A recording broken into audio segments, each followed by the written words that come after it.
Баршаңызға сәлем қыздар, каналыма қош келдіңіздер. Бүгін сіздермен персиктен аумайтын персик пирожныйын жасайтын боламыз. Дәмі де түрі де өте керемет шығатын бұл пирожныйды міндетті түрде жасап көріңіздер. Балаларыңызға да ұнайды деген сенімдемін.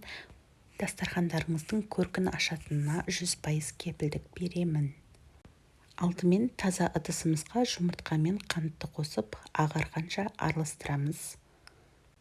Жақсылап көпіртіп, аппақ етіп араластырып болған соң, сары майымыз бен қаймағымызды салып араластырамыз. Қыздар, мен сіздерге беретін рецепт бойынша 13 штук персик пирожныйы дайын болады.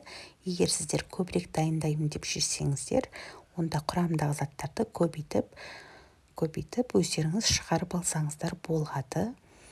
Мына жерде ұн мен разрыхителді араластырып, сұйықтығымызға салып қамыр илеп жатырмын. Қамыр өте жұмсақ, қолға жабысатын қамыр дайын болады. Жұмыс жасауға ыңғайлы болу үшін қамырды илеп болған соң целлофанға салып, холодильникке 40 минутқа жіберіп аламыз. 40 минуттан кейін холодильниктен алып, 30 граммнан бөліп, осылай домалақ етіп форма жасап, арасын алшақ етіп пергамент қағазына қойып, 170 градус қызып тұрған пешімізде 15 минуттай пісіріп аламыз. Сол уақыт аралығында ішіне салатын начинкамызды дайындап аламыз. Бөлме температурасындағы вареная сгущенка, сары май және ұнтақталған грек жаңғағымызды қосып араластырамыз. Міне біздің печеньелеріміз осылай пісіп шығады. Ортасын видеодағыдай бөліп алып, ұнтақтап, дайындаған начинкамызға араластырып аламыз.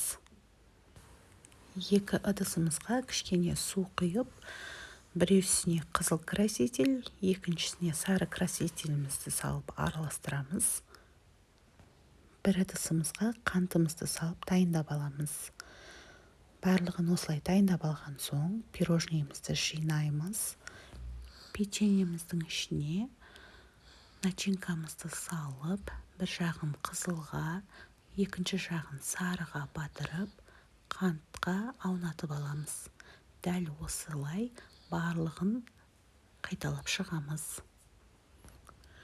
Тәтті ерекше пирожныйымыз осымен дайын болды. Видеоның соңына дейін қарағаныңыз үшін рахмет. Маған тіркеліп лайк басуды ұмытпаңыздар. Менімен бірге болыңыздар. Алда әлі керемет рецепттермен бөлісетін боламын. Ас болсын.